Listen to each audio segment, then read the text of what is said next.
Praise the lord. యేసు రక్తమే జయము. మన రక్షకుడు మన విమోచకుడైన యేసుక్రీస్తు పరిశుద్ధ నామములో అందరికీ వందనాలు.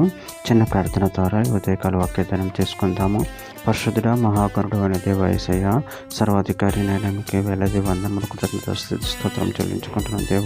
దేవ ఉదయకాలం ప్రభువు వాక్య భాగం ధ్యానిస్తుండగా వాక్య భాగం మాకు అర్థమవుట్లో సహాయం చేసి మీ కృపలో బలపరిచి మీకు మాదిరిగా మమ్మల్ని నడిపించమని చిన్న ప్రార్థన యేసుక్రీస్తు పరిశుద్ధ నామములో అడిగి వేడుకుంటున్నాను తండ్రి. ఆమేన్ ఆమేన్.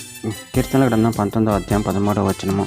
దురాభిమాన పాపముల పడకుండా నీ సేవకుని ఆపము, వాటి నన్ను ఏలనీయకము, అప్పుడు నేను యథార్థవంతుడిని అధిక ద్రోహం చేయకుండా నిందారహితుడు నగుదును. ఆమె దేవుడి వాక్య భాగం దీవించును గాక.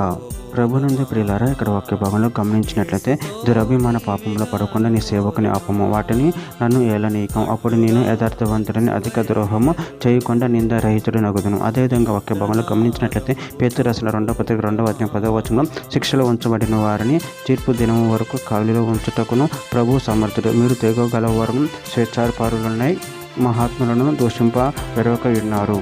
కీర్తన గ్రంథం 19వ అధ్యాయం 133వ వచనంలో, నీ వాక్యమును బట్టి నా అడుగులు స్థిరపరచము, నీ ఏ పాపం నన్ను ఏలనీయకము.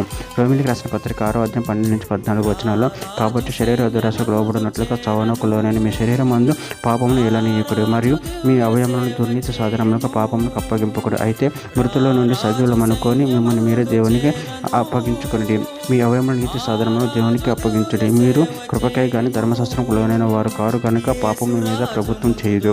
కీర్తన గ్రంథం 7వ అధ్యాయం 10వ వచనం, దుష్టుల చెడుతనం మాన్పము, నీతిగల వారిని స్థిరపరచము, యథార్థ హృదయాలను రక్షించు దేవుడే నా కేడమును మోయువాడై ఉన్నాడు. కీర్తన గ్రంథం 11వ అధ్యాయం 7వ వచనం, యెహోవా నీతిమంతుడు, ఆయన నీతిని ప్రేమించేవాడు, యథార్థవంతులు ఆయన ముఖదర్శనం చేసేదరు.